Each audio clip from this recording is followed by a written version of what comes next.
know, is that the most startling voice? The recording in process. Progress in progress. Okay, I'm hitting play on the Facebooks. I don't know why, like I've started saying the Facebooks again and it really won't stop. So good morning, good morning. I believe we are live now. I'm gonna have my first sip of mostly decaf coffee, like it's helping me. We'll just wait a few moments for people to join. Let us know if you're watching and if you're hanging out with us, say hello in the comments. Wait a few moments for people to join. Let us know if you're watching and if you're hanging out with us, say hello. Mute. Welcome to the Pepperverse. We know what we're doing over here. Trust us with your business. All right. Okay, so say hello in the chat. I see a few people have joined us. Kelsey and I are both from Pepper. We've been together since day one, and we are both very pregnant, and we're only like a couple weeks apart, which is hilarious.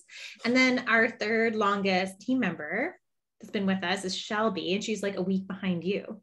Mm-hmm. Yeah, we planned that really well. Really well. We got this totally sorted and figured out. But Kelsey is like, she's got 2 kids already. She's done both the stay-at-home mom thing and the working mom thing. So we're going to be talking about that. And if you want to join the conversation, you can join via just in the comments, or you can come on live and hang out with us. And we want to hear what you have to say too. So I'm going to be asking Kelsey all the questions because I've got the 0 experience. She's got some experience. But if you have some that you want to share, we want to know that too. But first, we are going to do the rapid fire questions. You know who came up with this is Kelsey. So it's time that you have to answer these. I didn't prepare these ones, so I couldn't be like ready with a funny or whatever answer. So hit me. Yeah, usually they're not just funny, but they're super inappropriate. So first question. Okay, you're a well-known candy lover. What is your favorite candy? Skittles. Skittles. Mm-hmm. Okay, why Skittles? I don't know. I just like always like I'll eat all candy. I don't discriminate, but that's my favorite. And I can smell like, like a wine connoisseur can like smell hints of whatever oak, or I can like tell which Skittle you ate from which package. If it's like, I just know.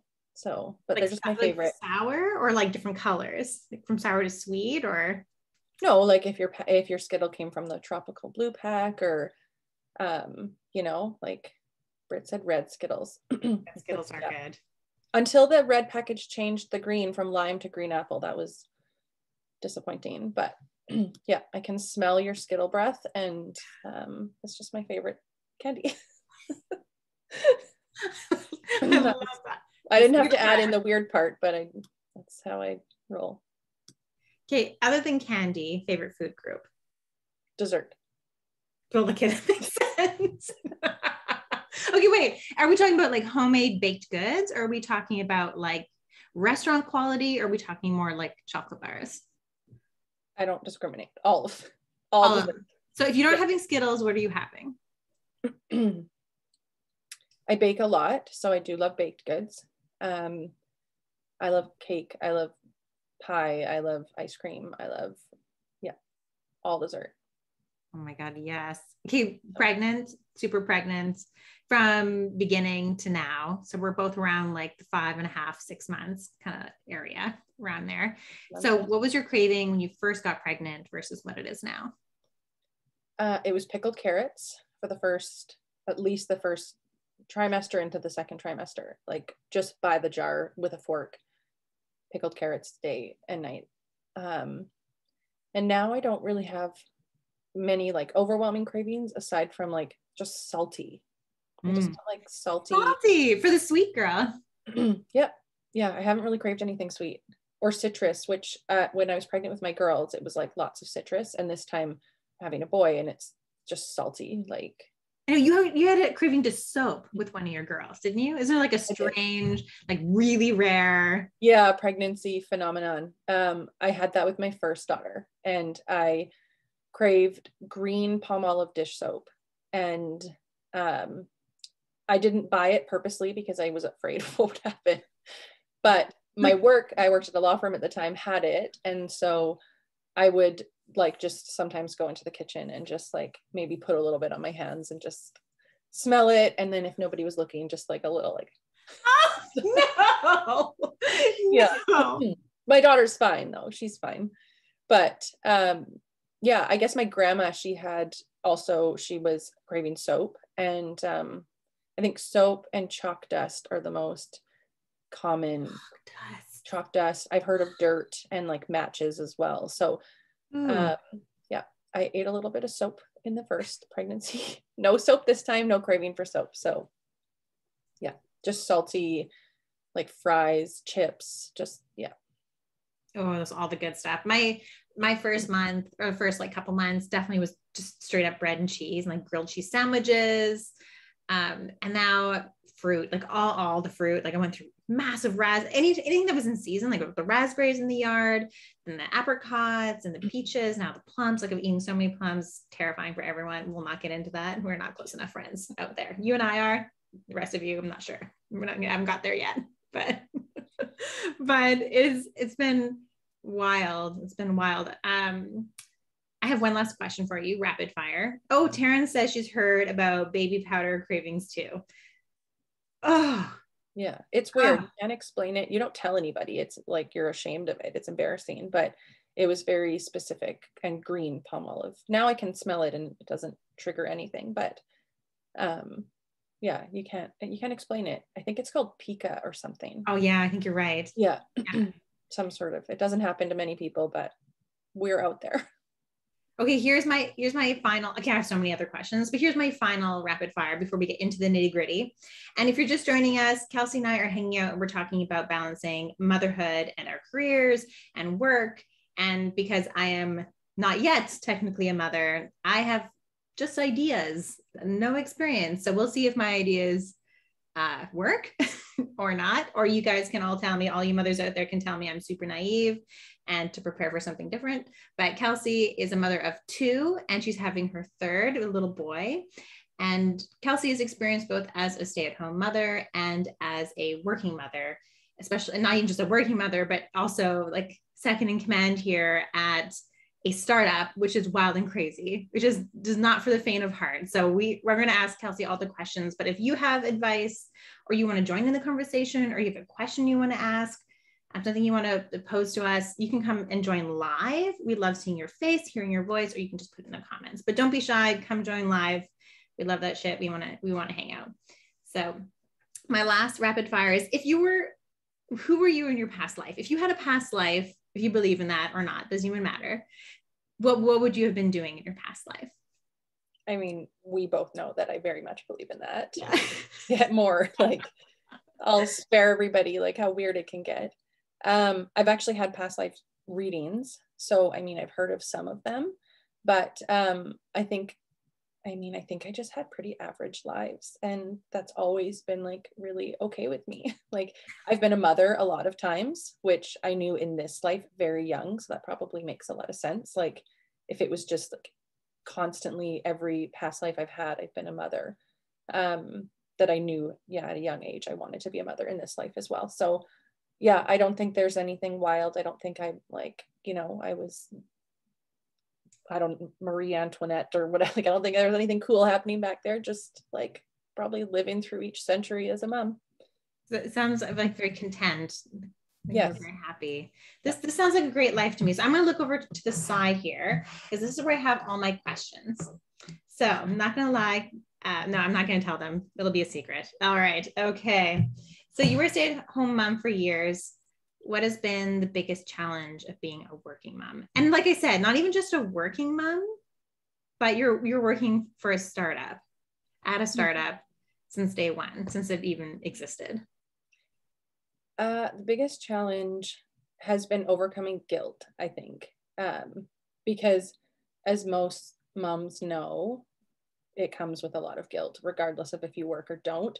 If you don't work, you feel guilty for not working because you're not contributing to society, maybe, or people make you feel less than because you don't work. So for me, the biggest challenge was overcoming the guilt that, that I could do both. I could be a mom and I could work. And I mean, I've been very fortunate, even on my first day, you know, starting with a startup, that I was very transparent with you from day one that I would only be working within like a schedule that worked with my daughter's school and whatnot. So I know that's not possible for every mom or every working parent, but I still had guilt to overcome, because it meant, you know, like sometimes I didn't go on field trips, or, you know, if a kid calls home sick, then you feel this guilt of like, I'm like, what am I going to do? Am I going to leave work, or am I going to have grandma go pick them up? Or so, yeah, overcoming guilt, biggest challenge for sure. I have such a problem with this guilt, like the mom guilt thing. I struggle against it. I understand why it exists. And if you're hanging out with us, put in the comments, are you a mother? Are you planning on having a baby? Are you not planning on having a baby? Are you a career person through and through? Like, I want to hear the variety of who's hanging out with us. But this mom guilt thing, like I never hear the term dad guilt. This is not something I hear. Do you think dads feel guilt too? They do. They must. But I'm sure. I mean, I don't want to like just say moms have guilt and all dads just get to like go to work and it's fine and they don't feel it. But I think just like inherently women, just we wear more hats a lot of the time. We juggle more. Of course, there's incredible single dads out there, you know, doing it, or married dads, whatever, who probably feel a lot of things. But yeah, I don't think naturally, maybe I don't think maybe they feel guilt by nature, and we do. We feel like we want to do everything for everyone, and then you add kids and it's just a whole new layer. And I wish I know your personal feelings on the mom guilt thing, and I feel like I wish I could tell you that that's somebody's come up with some way for us all to not feel it, but it's just like comes with the territory. Do you think it's more, Taryn says she's a work from home mom part-time. That's really cool. You're able to do that. Do you think it's because there's so many generations of the pressure to be like this great, the like perfect mom and perfect partner, like not originally, but you know, for a lot of our culture and society for the last 100+ years, it's like being someone's wife, right? Like someone asked me recently, they're like, oh, are you and Julian going to get married? Like you guys are having a baby. Is that next? And I said, I don't know if I want to be someone's wife again. Like I'm still a girl. Like I'll still accept the ring and like have the party, but I'm not sure if I want to be someone's wife, because that label I feel like this is my own personal stuff, but so much pressure on me to be even more of something for someone versus just someone's partner. And it doesn't mean that it's like what it is for everyone. That's just like my own personal experience, my own personal background. But I struggle with like being someone's wife and now having to be somebody's mother, also like somebody's boss and somebody's daughter and somebody's friend. And like, I don't know if guys have that same pressure to be all the things. I don't know. I mean, maybe in my next life I'll come back as a guy and then I could speak to that. But I don't know. I just don't feel like, from my experience of what I've witnessed, that they have those same pressures. And for women, I mean, yeah, we watched so many decades before us or generations before us, like be stay-at-home moms, or be career women or whatever. Like we watched all these things and we had these preconceived notions of what it was supposed to look like. But yeah, I feel like it has just been this societal thing where men go to work and women have the children and raise them. And now we're also trying to prove that we can have careers as well and be, you know, business women or juggle both. But then you've got society pressuring you with shit like Pinterest, like, you know, like people on Instagram posting their kids' lunches that, you know, every vegetable is cut out in a shape. And that's incredible if you do that and you can do that. But then, you know, when you don't do that, sometimes you're like, am I the shitty mom who sent my kid with round cucumbers, like and cut them into shapes, like, to, you know, not even sticks, just round. Like, I mean, there's vegetables in their lunch, but like they're not cut into shapes. It's just but like there's all those pressures too, or like, you know, to one up the next mom on the birthday party, or send home a, you know, a goodie bag that has Tiffany jewelry in it or something. Like there are these pressures that, but I think society is becoming more vocal about squashing those ideas. And obviously we're in a time where we're embracing body positivity and all these things. So I think hopefully we keep going down that path of like letting moms make mistakes and feel like they don't have to be on all the time and perfect, because we are also people.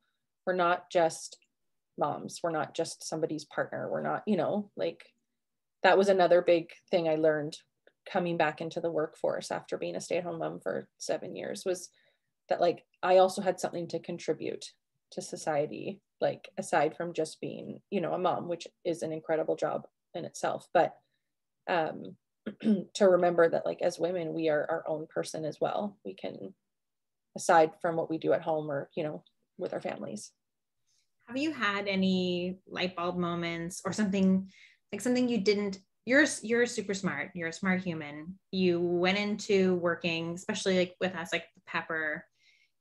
Is there anything that surprised you that you weren't prepared for? Like whether it's a challenge or something positive or like an evolution of self that happened when you went back to work that you didn't expect? I think being here going on 3 years now, I still have to remind myself that I am an equal, like I can contribute as much, even though, because that was like a big hurdle for me, was feeling like, for a long time I was the only mom on the team, and I felt like I had more to prove because I wasn't there as many hours as everybody else. And I was out of the workforce for, like I said, 7 years. So I felt like I had fallen behind everybody else, maybe in that, people who went to university and done all these other jobs and traveled the world. And so for me, I think it was a lot of growth in the fact that like I did have something to contribute. Life experience brings a lot to the table, even if I don't know 15 softwares. I also have different ideas about how we could do things maybe more efficiently. Or I was just going to say efficient as fuck. Yeah. Like when you're a mom, you really do have to become super efficient because you're juggling a lot of things. Even as a stay-at-home mom, I'm still juggling schedules and dance and preschool or, school, whatever, kids appointments and all that sort of stuff. So it was hard for me, like just being like kind of a chronic people pleaser and like wanting to prove myself. I had to remind myself that I did have a lot to offer, even if it wasn't like years of work experience. I mean, I did have years of work experience as a legal assistant before I came here, but just that I still had as much to contribute. That was a lot of growth for me to come in being like, just like the mom of the team, and like I have to leave at 2 because I have to go pick up my kids from school and drive them to dance and make lunches and practice spelling words and stuff. And I just felt like I wanted to make sure that the team knew I was still like just as much invested as they were. But I've come a long way from that in the beginning to now. Like now I do feel like I'm nobody, and that was no reflection on anybody else. That was just my own personal fears of not being seen as worthy enough as everybody else who maybe wasn't a parent, or like those guilt, again, those moments where it's like my kid is sick and I don't know what to do because I'm like, I should be at work with my team helping, but I need to be at home with my sick child. And so yeah, that was a lot of growing for me to like figure that out and learn to be a bit transparent with the team. And I encourage anybody who's, a parent or not, to just be transparent with your team as much as you're comfortable with. But I think people just, we all can relate to each other's, like it's just, it just makes things easier if you're transparent. So I learned that very quickly. But I think I'm very lucky, and I know not all people can work the hours that I do, but I feel very fortunate that I get to have both. I get to work and feel like I have this career that I'm good at, and I learned skills. Like, when I came on day one, we didn't really have an idea of where this company was going to go or what it was going to do. But you had an idea, but we didn't know where we'd end up here even now. So I learned that I had skills I didn't know I had because I was coming from a legal background. And so that's been really incredible to find out. Like the queen, we call her the queen of woo. So a lot of the relationships we have in the industry are purely because of Kelsey's amazing reach out skills. Like no one can send a cold email like Kelsey can send a cold email. In like the first few months, I think it was the first few months of Pepper, we started a podcast, and the very first person we reached out to was Sam Hurd, who, if you don't know him, he's photographed like 2 presidents. a bunch of famous actors, Olympians, and we're just like we're like a couple of nerdy girls from but Kelsey did this epic reach out, and he replied and said yes, and I'm like, what? Okay, because yes, like that was like the start of all the magic that Kelsey has sprinkled throughout Pepper, and like nailed it right away. Like efficient as fuck. It's crazy. If you have limited amount of time because you're a mother and you're trying to balance all different things, you're not just efficient, like you're so productive within that tiny span of time. Like what you get done in 5 hours, like a regular human gets done in 8. It's crazy. Yeah, time management. I mean, that did largely come from my legal background for sure, like 7 years there as a legal assistant, but also being a mother, like everything is about efficiency for me. Like I don't have the luxury to just be like doing one thing at a time and like just kind of taking my time. Like you just learn how to make the most of every minute of your day.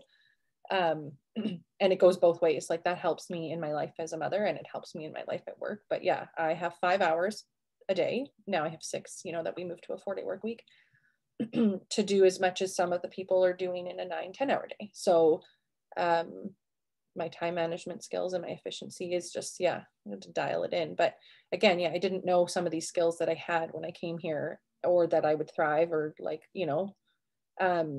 so that's been really cool to be like, oh wow, like I'm more than like my legal assistant, very admin background, or I'm more than just a mom. I'm more than these things. I'm like, a person that had all these skills deep within me that I didn't know. So that's been really cool to learn as well, coming back into the workforce. Oh man, my hormones can't even handle this. I'm getting all weepy and pull it together. Pull it together. Just need to just glance at my double chin and it'll sober me up. So I'm just looking at the chat here. Taryn says, my hubby did take a few months pat leave with both kids too, which is a nice change forward. That's amazing. My partner is too. He's going to take some time off, so then I can still continue to work with my first baby, Pepper. That's fantastic. So if you're watching here and you're hanging out with us, I feel like a few new people have joined. Kelsey and I are talking about balancing motherhood and our careers and work. And if you have questions, you can either put them in the comments or come on live with us. So just put in the comments, you're like, yo, I want to come live. I want to hang out with you guys. And we'll drop a link. And if you want to just contribute to the conversation, we would love that too. Like come hang out with us. But I just asked Kelsey, what was like an evolutional point for her and going from stay-at-home mom to back to working. And if you have something maybe that surprised you when you went back to work, I would love to know what that is, so I can prepare for that. Because I'm going to be a first-time mom here in just a few short weeks, really, 12 weeks, so a few weeks, more than a few weeks. Got some time. I'm sweaty, just sweaty thinking about it. But okay, Cal, tell us some of your efficiency tips or like productivity tips, whether it's like managing home life or work life, because really at the end of the day, it's still your life, whether it's home or work. What are some techniques we can? I love this. I love lists, but I also love like organization. So I choose to have a big, nice chalkboard calendar, and everybody in the family has a color, and I have chalk pens. And so I fill out the whole month, and doctor's appointments, hair appointments, dance schedule, everything goes on there, field trips. And then I know, and it's in the hallway that I walk past, in and out of the kitchen or whatever. So I glance at it 100 times a day. And I feel like it just keeps me like constantly prepared for anything. So I think that's like a really great tip if you have, kids and you're at home and you're juggling schedules, and maybe not babies or toddlers if they don't have like a schedule yet, but if you have like school age children, having a calendar running that like just keeps everything in one place. I also meal plan. So I'm sure again, lots of moms can relate to the kids, like what's for dinner? I'm like, look on the menu. It's on the side of the fridge. That way every day, like right now I'm working from home. So, it makes it a little bit easier if I could take something out once I take the kids to school. But knowing what I'm making, so like well in advance, I can do all my shopping on Sunday. And then having, you know, if I need to defrost something in the morning, or I often rely on my crock pot and my slow cooker, like it's a godsend. So I will a lot of the time make something in there first thing in the morning. Spaghetti, pulled pork, whatever it is, it goes into the slow cooker. But the whole menu is there for the week, and it just makes me feel sane, because with schedules and running around to dance class or whatever, I don't want to slip into that habit of just, you know, ordering takeout or grabbing fast food. And that's fine once in a while, but this keeps me, it keeps me just organized. And then I feel like I'm not buying extra things, like running to the store midweek to be like, oh shit, I need something for dinner. Like, let's go, you know, it's paid for already, it's done. And so, yeah, I have a meal plan for the week. And come Friday, sometimes that is the time when I'm like, fuck it, let's order pizza, or pizza, whatever. Like, it's kind of like a flex night. But otherwise, my girls this year are going to be dancing 5 times a week. So organization, and this is of course with bringing a baby into meal plans. And when I make a big meal, like I make it like really big, and then I freeze half. So butter chicken, chili, spaghetti sauce, anything like that, I make a big one, freeze half of it, for those, you know, days when maybe you didn't get organized. Now it's just a matter of defrosting some spaghetti sauce, heating it up, and making some noodles and salad.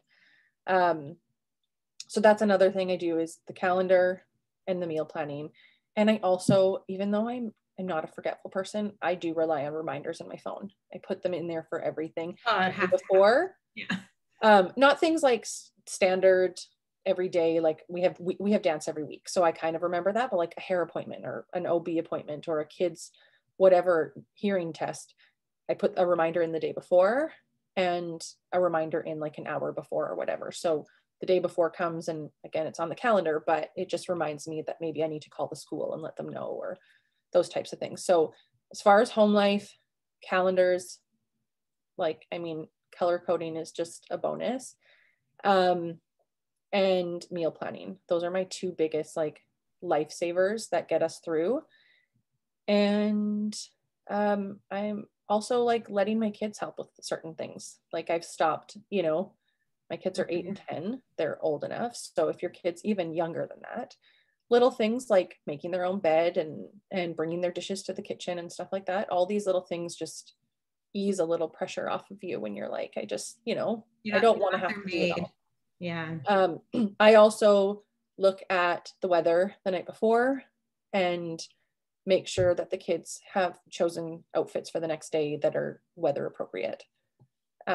Saves us sort of the like scattered mornings of like, you know, every mom turns from like Mary Poppins to Batman at the last minute, like just trying to get your kids out the door, and like you've told them 15 times to get dressed and they come out wearing like shorts and you're like, it's raining. So this spares, you know, any fights in the morning, is having everything ready, as well as prepping everything lunch wise, except like maybe the sandwich. I cut fruit and veggies and have all those things ready the night before and in the fridge, all in their containers or whatever. And then in the morning, I just have to make the main portion.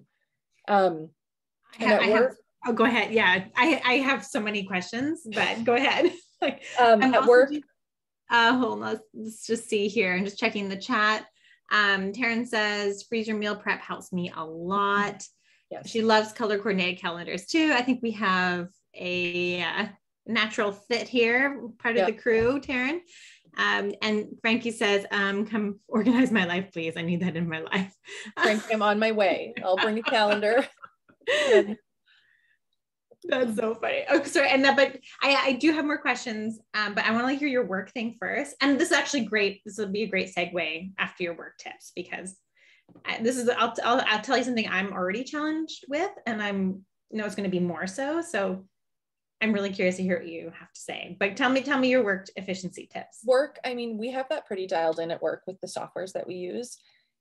But because, you know, most people in our team know I work so closely with you, and that doesn't mean that a lot of things are planned out in advance. It's just kind of like day by day. I make lists, like I have a running list beside me every day, on top of what I have in the softwares that we use to track our daily tasks. And even if it's something like I need to create a series of tasks or something, I'll write it down. Also, who doesn't like checking shit off a checklist? Love it. So satisfying. You're like, I'm gonna write this down even though I'm in the middle of doing it, just so I can scribble it out. Best. But yeah, I keep lists, and I also I look ahead my day, like my next day. So I'll look like as I'm kind of signing off my last day, like last hour of the day or whatever, in those last 10 minutes, I will look at my next day, sort of mentally prepare myself, and add anything to the list that I'm like, oh shit, I didn't get to that today. I better add that to the list first thing in the morning. And keeping like a tidy workstation, you know, helps me. So everything's very organized. Like all my Post-it notes are like tucked in a drawer so I can pull it out and make a little note, but I have my ongoing list beside me that again gets tucked away at the end of the day. But yeah, I love lists, but I track everything so, you know, well in our scheduling software and all that sort of stuff, our time tracking tasks. So as far as like efficiency, I try to do things instead of like thinking about doing them. If I know it's going to take less than 5 minutes, I just do it. If someone messages me and asks me to do something and I'm in the middle of something else, but it could be interrupted, I will just do the thing that's going to take me less than 5 minutes, because then it feels less like it's building and I'm like, oh shit, I have to get back to it. Or, you know, my brain gets busy and you forget. So I know that doesn't work for everybody. But I find that that works for me. So lists, doing things under 5 minutes, and looking ahead at my day to prep are probably, yeah, the ways that I stay the most sane. But I mean, again, I work less hours than a lot of people and I cram a lot of shit in there, but and multitasking doesn't necessarily work in a job like this. Like you can't really be doing like 15 things at once, but if you can pause something to do something really quick, then it might spare you a little bit of anxiety later, being like, shit, I have to go back and do that and that and that. Like just doing it and being like, hey, that was way easier than I probably would have let it build in my head. It's true. Like sometimes like it can be something super small, even if it's like a 15-minute task, but it feels so daunting because you left it for so long. You procrastinate on it and you just stress about it, and having too many of those little things on your list can paralyze you. So here's what I struggle with. And I know it's going to be even harder when baby comes. I struggle with being at work and like my brain is in go mode. It's in focus mode for work. I'm in the zone, I'm in the flow, and my energy is all here. And I don't have time. You get the 5 minutes it takes me to drive home. I don't have time to like decompress and come to the present moment to be present with my partner. So I'll come to the door, whoosh, I'm like, I was supposed to be home at 5:30, but now it's 6:15 because I'm Stacey. And then I'm like rushing to the door. I'm like, I'm here. And then he's quickly like asking me questions and like talking about things and his day. And I'm like, I'm there physically, but I'm not really, my brain hasn't had that moment of like white space. How do you manage that? How do you go from like PR work Kelsey and in the zone here to rushing home and now being mom Kelsey? I mean, right now I literally shift within 5 minutes because like I live down the street from the school. So it's funny because like I probably joked with some people on the team, like you probably wouldn't recognize me, you know, to like go from the PR Kelsey at work and like the person I am at work to the mom at the school picking up kids, chatting with the teachers and getting the girls in the car to get home and down. You know, I don't have time to decompress between work and picking up kids and putting the other hat. It's literally like switching one hat for the other immediately. One comes off, the other one goes on. Maybe because I'm so used to it now, I just shift automatically. For me, you know, when my partner comes home from work, of course the kids want to just talk his ear off and like we're chatting and trying to catch up and I'm preparing dinner and whatever. We always have family dinner every night. So we sit down together, we talk about our day. After dinner, him and I clean up and that's when we talk. And I like to try to just like get, you know, sort of any heaviness out then, like talk about something that happened in your day or whatever. And then go back to family time. but decompressing for me honestly does not happen until my kids are asleep. So I wish I could tell you. You wake up and you're on. I'm on from the time I wake up at 6:15. Everything is calculated like within like a 15-minute increment. I can tell you exactly where I'll be every moment of the day in 15-minute increments until my kids are asleep, from 6:15 till the end of the day, because that's just how like we survive, is by that much structure. And that's like from 6:15 till, I start my work day. I've probably prepared a meal. I've packed lunches, got kids to school, done hair, walked the dogs. So I'm a go person for sure.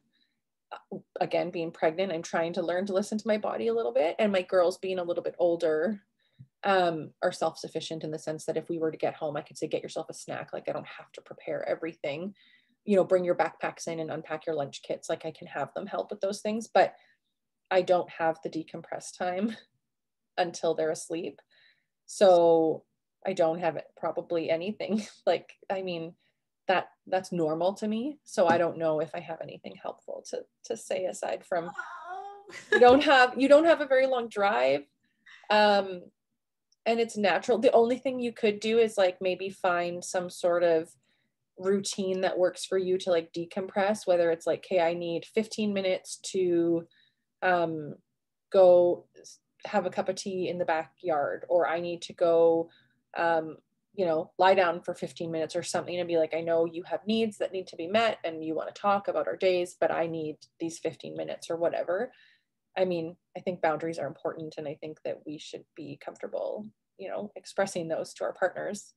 But yeah, I don't have any boundaries really when it comes to my day-to-day life of like just going. I'm a yes person. I say yes to everybody. So I understand that struggle, but yeah, you might just have to like come home and be like, I need 15 minutes. Don't talk to me. I think I'm going to need to do that. This is terrible. I'm just as bad. I'm like, in my head, I'm like, you deserve those 15 minutes, Kelsey. Like you should take those 15 minutes. And I'm literally just about to say, I try and take those 15 minutes, but I don't even have kids yet. Like I still don't take it. But I try and actually ask a good question. Just like, what if you walked to and from, this is her suggestion. This is good. What if you walked to and from work to give you that breathing space? Yeah. If I was motivated, I probably should do that. That's actually great advice. Another piece of advice I heard that was actually good. And it was not given to me. I was sitting, listening in on the conversation, and it was given to somebody else that was like working from home and they were struggling, is to go and get changed. That's like a visual cue. And if you're in your work outfit, your work clothes, and then you're not present at work, you're not present at home, you're still at work until you're in your home clothes. And like that physical representation of like looking different, like a visual cue, even to your kids. You're like, mommy's still at work. She's in her work clothes, and I'm not available until I'm in these clothes. These are my home clothes. Kids don't give a fuck.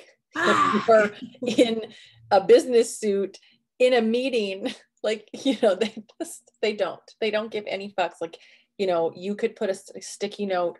I've put sticky notes on the office door being like, in a meeting, we'll open door when done. And they will slide notes under the door. Can I have chocolate milk? Check yes or no. And I'm like, what? I can't leave this like slide out of my chair in this meeting to go grab this note from my child. Kids don't care. But without kids, yes, like that is great. Like working from home, I get dressed every day. Even in the summer when my kids weren't at school, I still did my hair and makeup every morning and got dressed and made my bed. And open the blinds and all that sort of stuff. Like it's the same routine every morning. I open their blinds, they make their beds, regardless if they're going to stay in their pajamas hanging out. It just is like a good way to start your day, being like, yeah, I'm in the zone as if I were going to work, whether that's in an office or in your home. It changes your focus or your like mind shift, sort of like just to be like, okay, I'm at work now. I'm in my work clothes. I can't go but climb back into bed because I made the bed and I put all 15 decorative pillows on it. So amazing. Of course you have 15 decorative pillows. Yeah. Like every morning I'm like, why do I have this many pillows? I probably have 12 pillows on the bed, and we sleep with a few of them. And it's like all the rest come off and the fancier blankets get folded down. It's stupid, but It makes me feel Beautiful. productive in the morning when I make the bed. And you walk into that room, you're like, yeah. And it just like this morning I had an argument with my 10-year-old because she's like, why do I have to make my bed? I'm just going to climb back into it later. And I said, it starts your day more productively, and it feels really nice at nighttime when you climb into a bed that feels fresh. Like it does. Blankets all balled up at the bottom. Like it's just, you know, so, but yeah, if you maybe tell your partner that you can't talk until you're out of your work clothes, then they know just to leave you alone. It's like, if you're in those things 45 minutes later, they're like, oh shit, like she's in the zone. But if you come home and you take them off and your sweatpants on, then it's like, okay, it's go time. You can now proceed. But I think setting those boundaries to be like, when I come home or I'm in my work clothes and I'm in the zone, I need a few minutes to decompress, you know, especially if our partners have longer drives home. Like mine has almost a 30-minute drive home. And, you know, so you have all that time. Like I used to have that when we'd work in an office. I had like a 15-minute drive to the school. Not that that's much time, but I had some time. Now it's like walking upstairs and that's, you know, and out the door to go pick up kids. So you just, but yeah, maybe trying to set that boundary of just like, when I come home and I'm in my work clothes, I just need 15 minutes. Because like you said, you tell me to take them. You would be like, you've earned those 15 minutes, go take them and don't feel guilty. But yeah, I mean, I'll have a kid literally follow me to the bathroom. Like, so you don't have that yet. So just enjoy your time. For the next couple months. At least they can't follow you to the bathroom when they're a newborn. That won't start till they're like walking, and then they will follow you, and then you will never have I'll never be alone. Never be alone. Never be alone. They pick the most inopportune times to have to ask you the questions that you're like, that really could have waited. Or they'll bypass dad to come find you when you're in the shower to ask you if they can have, you know, a pack of raisins. And you're like, I know for certain you walked past your dad.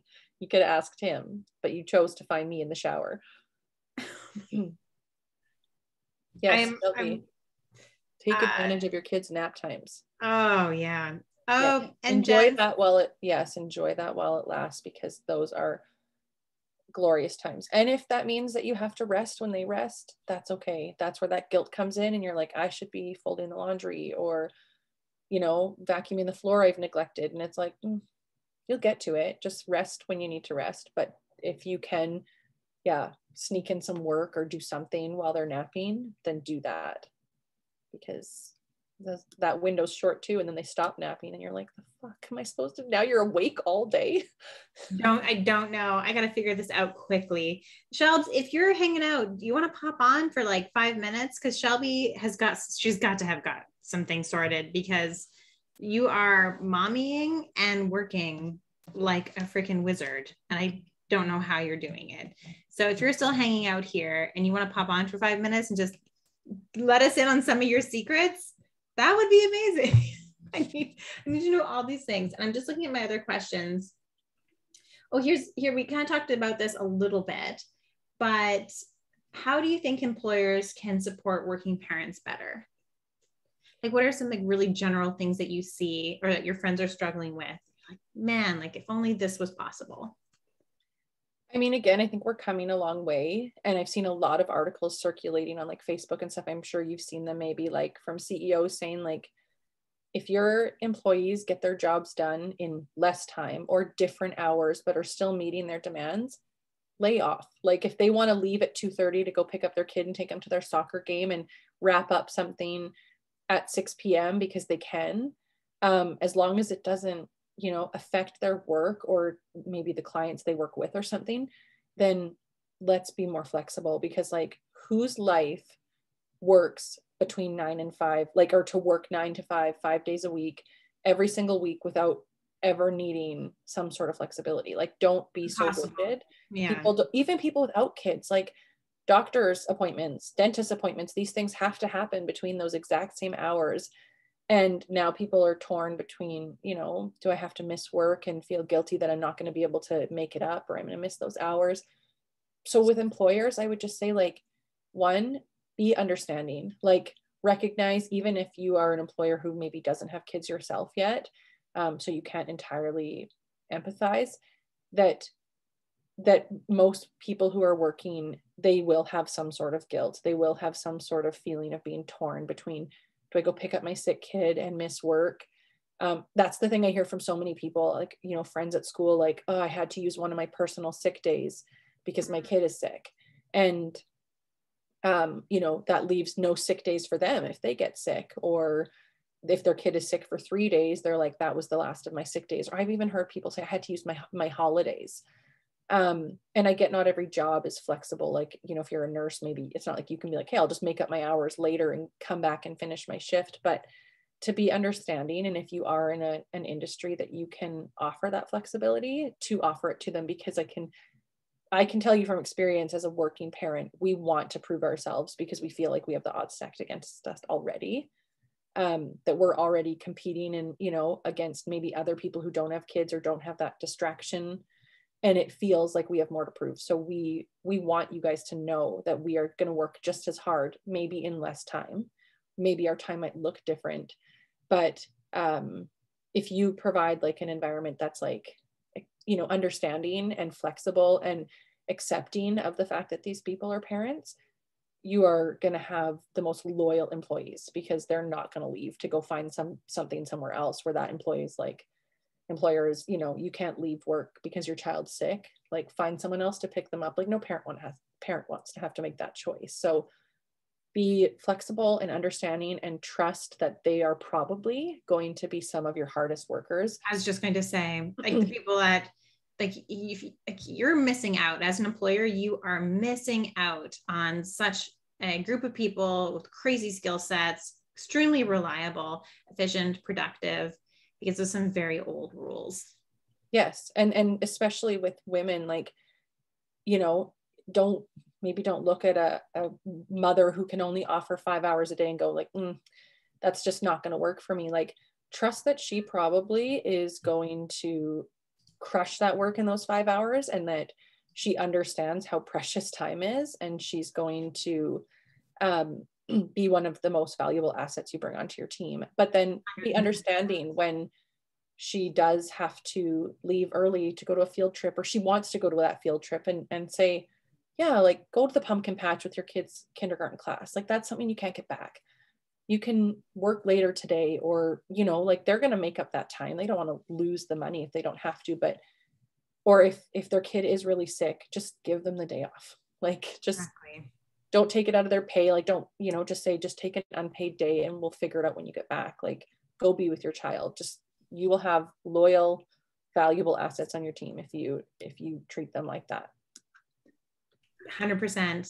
I've said to some other people too, like the people I rely on the most with Pepper are my, like, I mean, there's a handful. I mean, I rely on everyone because everyone on our team is freaking, like you keep saying, we're stacked. We got a stacked team of badass women, but the people I really, really rely on are my like part-time, you know, moms.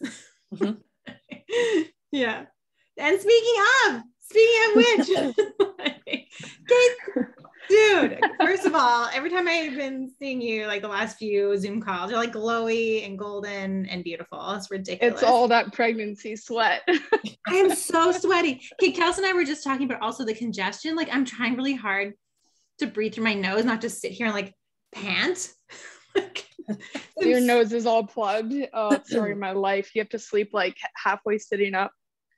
Yeah, it's really glamorous. All of the I have the pregnancy cough, and right now there's like a pineapple juice shortage. Like everywhere I go, I'm like, oh, fuck, because everyone must have the cough, because pineapple juice is like a natural cough suppressant. So I'm like, if everyone could just leave the pineapple juice for the pregnant people who are coughing, like that would be great, because I didn't choose this life. I mean, I didn't actually know that was a thing. That's so cool. I didn't either. I saw it on your story. You're like, where's all the pineapple juice? I'm like, why pineapple juice? I didn't, like, now I get it. Now it helps, but not when everybody buys it and every store you go to is sold out, and you're just like stuck buying the big can and then have to put it in a pitcher, which is fine. That's just first world problem. But yes, it's a natural cough suppressant. So that's one of my fun pregnancy symptoms. I'm writing this down. I'm actually going to afterwards because I will forget, because I am that type of person. But Kay, Shelby, tell us, tell us the way, because I feel like how are you doing this? I honestly don't even know. Like if I could be drinking right now, I would be. This is like people say you won't miss it. You won't miss drinking when you're pregnant. Oh, yes. You can't have. I'm like, this is a lie. This is a lie. That's something they tell you. I want a beer like now. Like I know it's a little early, but I could still use one. You're good. Honestly, there is no right or wrong reason or like solution or reasoning to like how people make it work. It's just you find what works for you. Like I feel like my daily life is probably a little nutty and some people would be like, you're insane, but it's what works for us. Like it's what works for someone may not work for another person. But it's just developing like a schedule that works for you. Like for Georgia, she's napping right now, so I get a lot of work done during that time. Or if I have to put her in her high chair with some snacks and her favorite TV show while I do a call, like it's just what happens. Like you can get serious mom guilt a lot during the day, but it's just how you balance everything. It's just you have to intermingle both of your lives, whether it's your professional and your home life, and that's just kind of how it works all together. And you probably find shelves that like maybe more so with kids like Georgia's age versus my kids' age, where it's like very structured. Like I know exactly where they're going to be every day at what time. You have to be flexible. Like what worked yesterday might not work today. Like that, you know, that system 100%. that you followed yesterday, she might be like, try putting me in my high chair and watch what's going to happen. So the next day it might be like, okay, I guess you're sitting beside me and I'm handing you Cheerios. Absolutely. So like you have to be flexible and not like so rigid. Like I'm able to be more rigid now because of the ages of my kids. I know having another kid's going to throw that off and he's probably going to be like, watch this. On your color-coded calendar, mom. Like I'm here to fuck shit up. But with like a kid, you know, Georgia's age, you just sometimes have to follow your structure, rely on her naps, and then some days just be like, well, that didn't work. So I guess we're pivoting to a new plan of I'm, you know, putting off work till the evening when she's asleep, and then I'll be back to crush my tasks. Or 100%. Like I flex my days all day long. Like I've been on a call with Stacey where she's Georgia's having a mental breakdown. Like she's just will not stop crying, and it's just, I mean, it happens. And she's so cute. And she's been in so many calls too where she's just like hanging and so charming and like her flirty little eyes, and like, we do marketing meetings and she's like hanging out with us like the little peppercorn she is. Suckers everybody in. She just like looks at me with those eyes and I'm like, oh no, what do you want? But yeah, like today she woke up a little bit too early for my liking anyways, and it fluctuates her nap time, so you just kind of have to maneuver your day as it goes. And I don't get everything done all the time when I want to, and that's, you know, I'll pop back down on like after she goes to bed to finish some stuff up, and that's just how it goes. But I also take that as me time, so if I do work late, you know, I'll grab like a tea or some snacks or whatever and I'll keep working, and that's just like, that's my zone, that's what I get, and nobody can bother me during that time. I'm gonna miss that extra time that I get. That's just in like right now. Like I come to the office because even at home, I have a puppy like Frida who's very sassy and then wants my attention. And even just her alone, I'm like, I'm gonna go to the office just so I'm alone. And I know it's a very limited time where I'm gonna get this. Yeah, I mean, it's you kind of take it for granted after kids, but when you do have them, it's like it's a different time.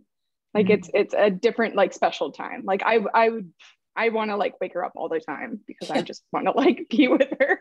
I miss my kids when they're at school, and then I pick them up and I'm like, they're fighting before we even get in the car, and I'm like, oh, I should have enjoyed the 5 minutes while I was waiting at the school field a little bit more, because it's, yeah, you can't win. It's like you miss them when they're sleeping or when they're at school or away or whatever, but when they're with you, you're just like, I just want 5 minutes to have a thought without being interrupted. So, and that's like pretty much every mom I've ever met is the same. Like you. And yeah. I mean, I feel like Kelsey kind of nailed it on the head with the just allowing things to be in your household. Like right now, my sink is full of dishes and it kind of drives me crazy in the back of my head. But at the same time, I know it's still going to be there at the end of the day. Like I don't have to go do it right now. Things will survive without that being done. And same with laundry. And, you know, if you get 5 minutes, like take that time for yourself, not necessarily time to vacuum your floors or something. Like it's, that stuff never goes away, it never stops. Like just take the time while you have it. Because like my OCD self had to seriously learn that, like I was putting her toys away 24/7 and the kitchen was always clean. And I'm like, why? I'm like, it's very humbling.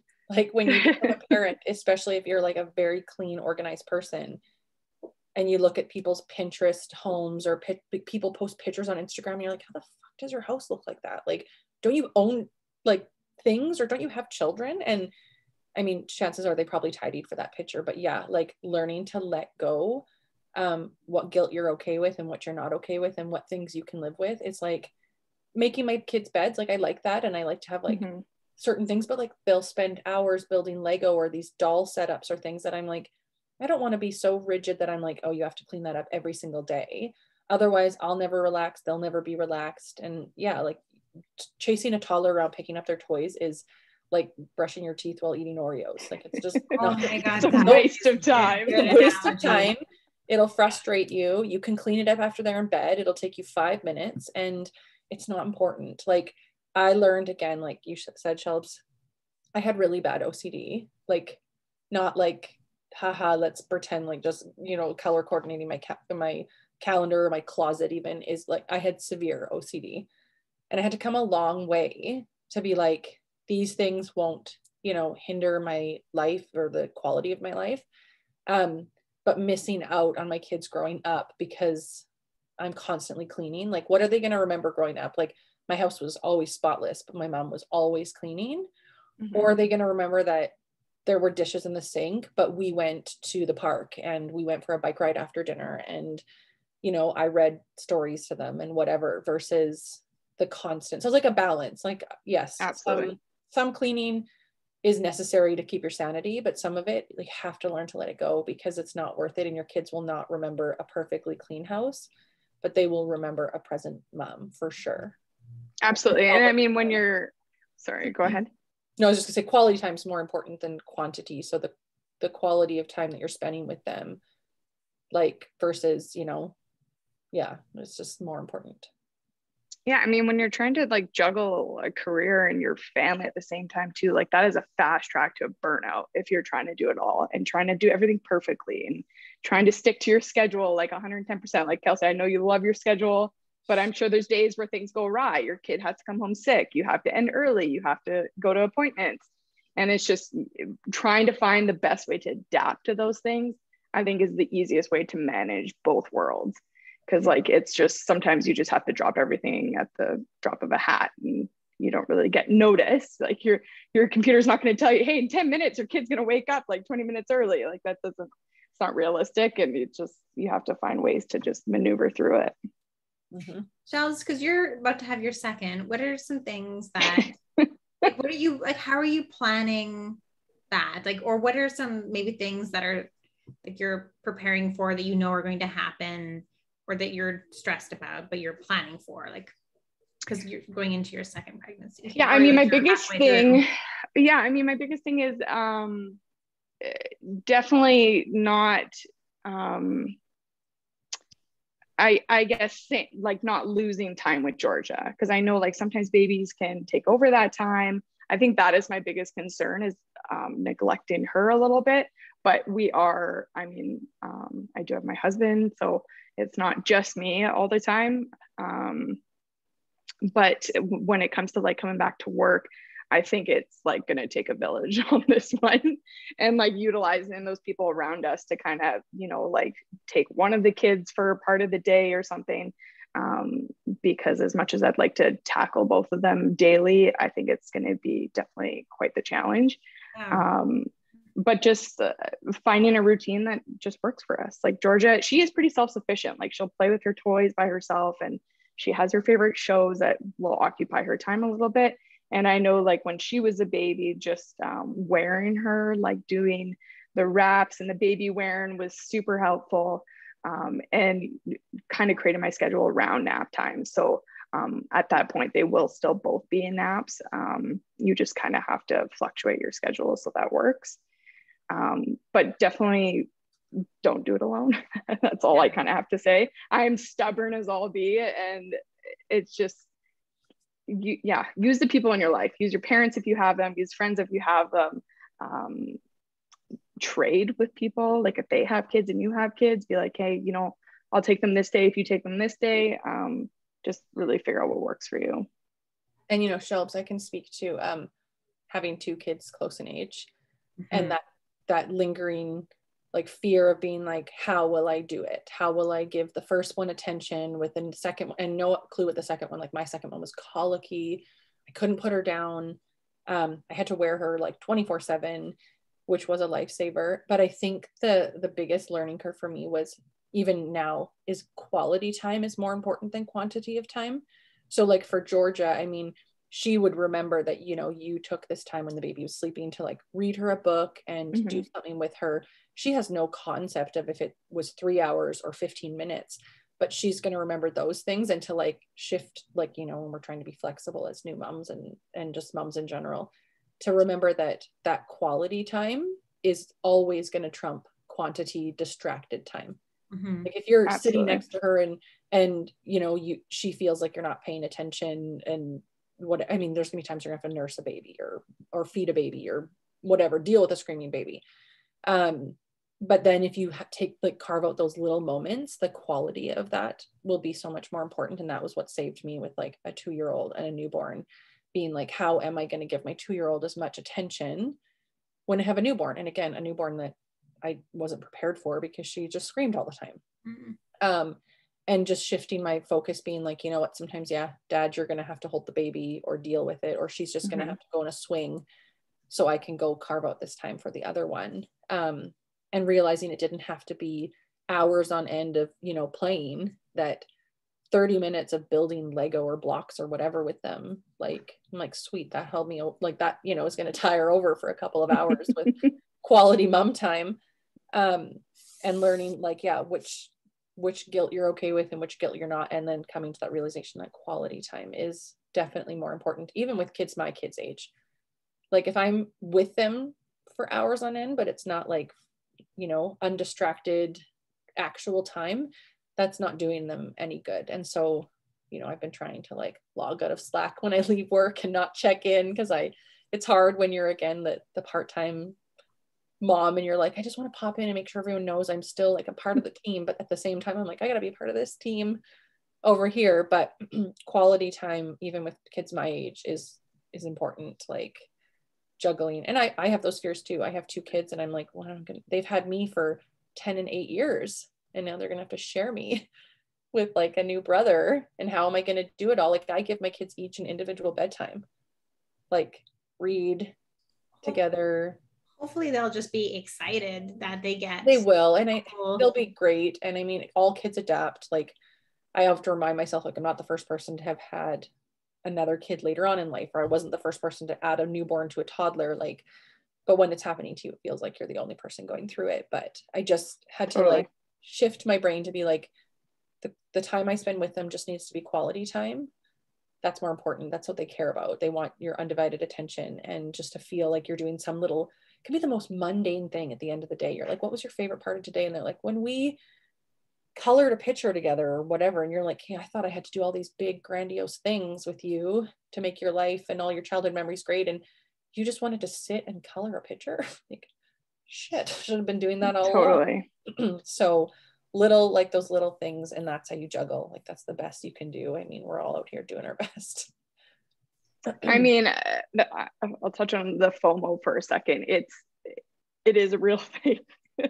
I mean, I remember being on mat leave and just like popping into the channel, and you want to be in it because like that's your career and you've worked so hard to get there. And it was honestly probably my biggest struggle. And even to this day, like when I'm off and people are working, I still, same thing, pop in. So I mean, that's definitely probably something that I need to work on. But it's tough, like especially when you're trying to do both at the same time, and like you don't want to let go of your career and you work so hard to get where you're at, but you also work probably harder like trying to keep your kids alive. So it's Stacey, that will be a challenge for you for sure. I know Britt's like, we're gonna change the passwords, you're not gonna have access to anything.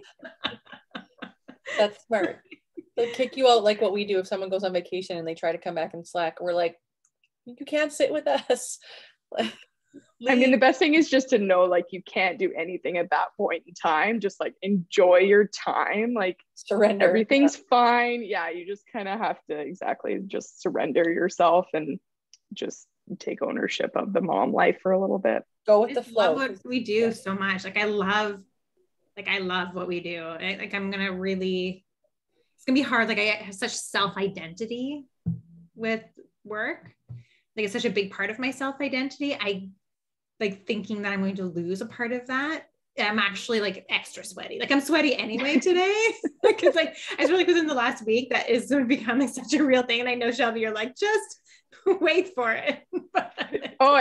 There is like post-baby sweat. It's even worse. Yeah. But you guys, we've been chatting for an hour, so I'm going to wrap this up. I feel like there's still so many things we could talk about. There's even some questions we didn't get to, but we can probably have like a part 2. But before we go, I think we should show off our bellies for everyone. Oh my gosh. Let's see. Let's take a look. I'm going to see if I can do a screenshot. Someone's watching? Screenshot this. Oh my gosh. Oh, I'll adjust it.